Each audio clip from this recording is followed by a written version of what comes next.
Experience the future of packaging and processing up close and in action. Explore groundbreaking innovations, engage with hands-on solutions, and connect with the experts transforming the industry. See how these advancements can revolutionize your products, production lines, and business. It all starts here. Don't miss out. Register today at packexpolasvegas.com/unpackedpod.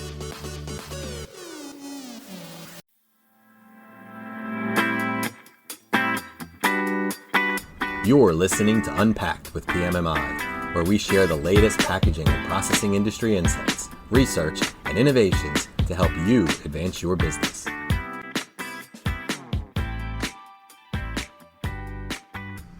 Hi, and welcome to another edition of Unpacked with Packaging World. I'm your host, Sean Riley.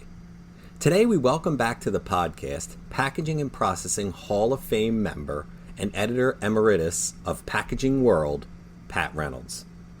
Pat has been in this game a long time and has seen a lot of trends come and go. But one that he's been covering pretty extensively recently is the emergence of paperboard bottles. Pat has some news on some pretty big names who have started incorporating these bottles made out of recycled paperboard and old newspapers. Let's jump into the pod and see what Pat has to say.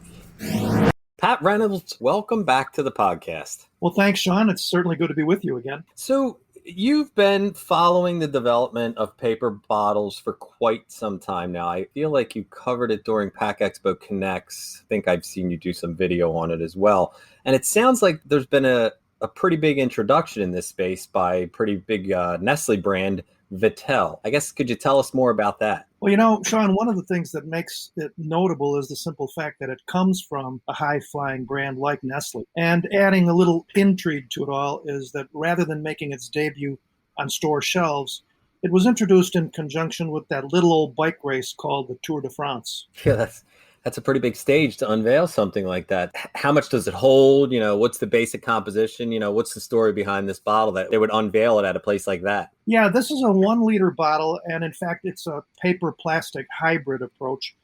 It's actually a new take on the paper bottle we've been seeing from Ecologic Brands. Now, that's the Manteca, California-based firm that was purchased in January and is now part of the J-Bill Packaging Solutions. We'll circle back on this acquisition in a moment because it may be a pretty significant development in its own right. But as for the bottle's composition, it consists of 2 thermoformed fiber shells with interlocking tabs. Now, this is familiar enough as it's the basic format used by Ecologic customers in the past. And once again, the fiber shells are made of recycled paperboard and old newspapers. But, and here's where it starts to get interesting, while recent offerings from Ecologic included an inner liner that is extrusion blown of 80% post-consumer high-density polyethylene. The liner in this Vittel bottle is injection stretch blow molded of 100% recycled PET. This liner is also notably svelte at just 9 grams. Now, who makes the PET liner and how is it married to the fiber shells? These are questions I have not been able to get answered just yet, nor do I know what kind of label is involved or decorating for that matter. But such details are a bit hard to come by at this stage, partly because the innovative bottle is really more of a trial than a launch. It's interesting that there's options on just what kind of liner Ecologic is capable of using. And I assume the basic idea is for the consumer to separate the liner from the fiber material and then I guess put them in each of their own appropriate recycle streams? Yes, that's exactly right. But this is where the Vittel bottle once again represents a departure from Ecologic bottles we've seen in the past. Included in this bottle is a tear tab that will make it even easier for consumers to separate the fiber shells from the PET liner. Once again, I wish I could provide a few specifics on how and when and on what kind of equipment this tear strip gets added. But alas, Yeah, in my opinion, is with the way consumers, especially in North America, are about recycling, and I'll use the word lazy to a degree, does the bottle have specific messaging that can guide the consumer and basically spell out exactly what they have to do to get these components into the proper recycle streams rather than just giving up and throwing it in the regular trash? Yeah, that's a good point. And there are, in fact, some pretty explicit directions on the bottle, which, as you point out, are probably going to be necessary. All right, well, then I guess let's circle back to what you said earlier about J-Bill's acquisition of Ecologic. What's the big deal? Why do you think this could turn out to be significant in the development of the paper bottle?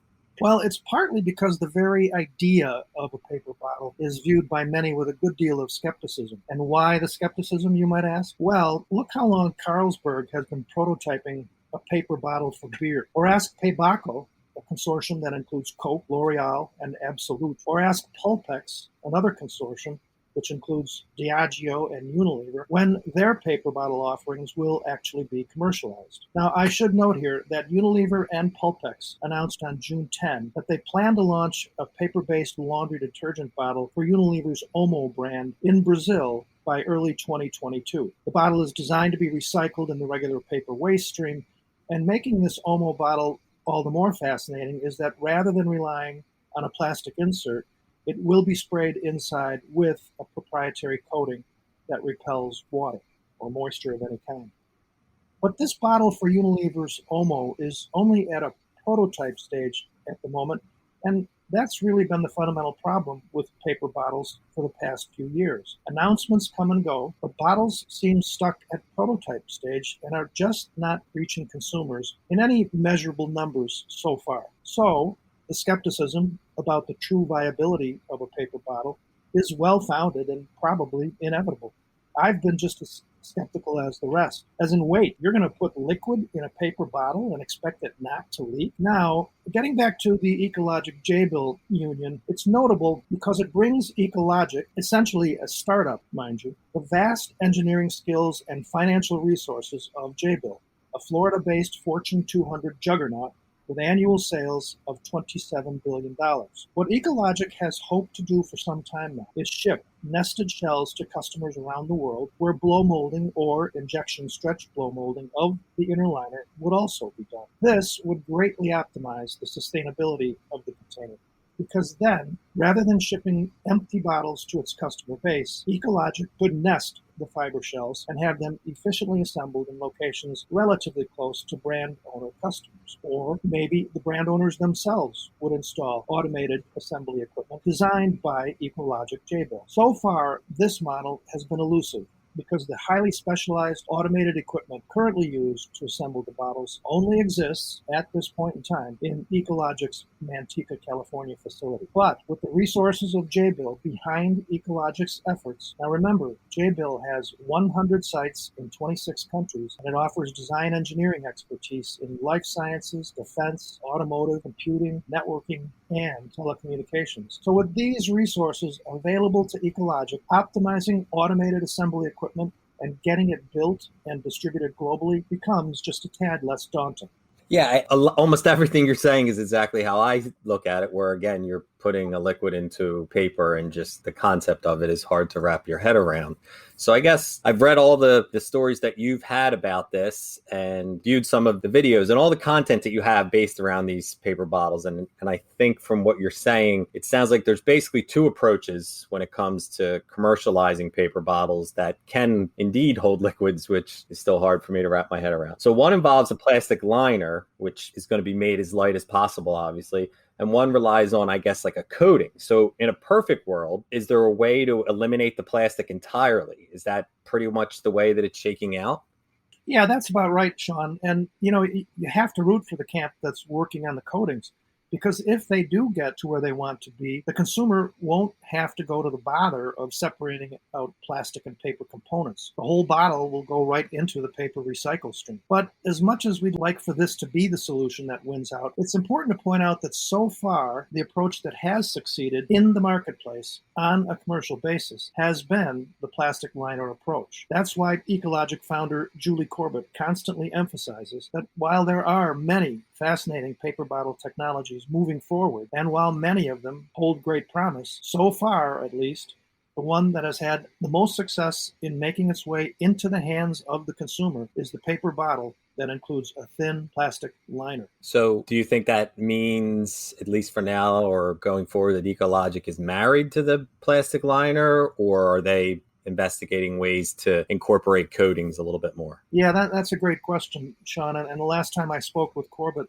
at Ecologic, she made it very clear that Ecologic has been looking at coatings since way back in 2010. But to this day, coatings simply have not been proven to be commercially viable. And Ecologic, says Corbett, is focused on delivering what consumers need today. I guess you can't knock that kind of consumer-focused approach, can you? But this paper bottle arena, it's definitely one of these things we're keeping an eye on. But getting back to Vittel just for a moment, at some point I remember you telling me that there's another sustainable packaging concept they've launched, and it involves a reusable outer container that holds product-containing inserts. Yeah, that's right. And I have to say, it's a pretty cool idea. They call it the Vittel Go system. It consists of a reusable, hard, protective plastic case designed to hold 50 centiliter refills of natural mineral water. And these refills are made with 40% less plastic than a traditional 50 centiliter PET bottle. Once again, I'd love to know the identity of the plastic resin used to make the case and the refills, but that information has not been made available. I'm thinking the case is injection molded polypropylene and the refills are injection stretch blow molded PET. I'm also guessing, and I'm guessing here, that the inserts are close cousins to the ultra thin liner inner liners we're seeing in the paper bottle. In other words, both plastic containers probably spring from the same design and development process and are probably injection stretch blow molded in similar molds on similar machinery. And I will add that I sure wish I knew who makes the preforms for such incredibly light containers. Interesting. And this also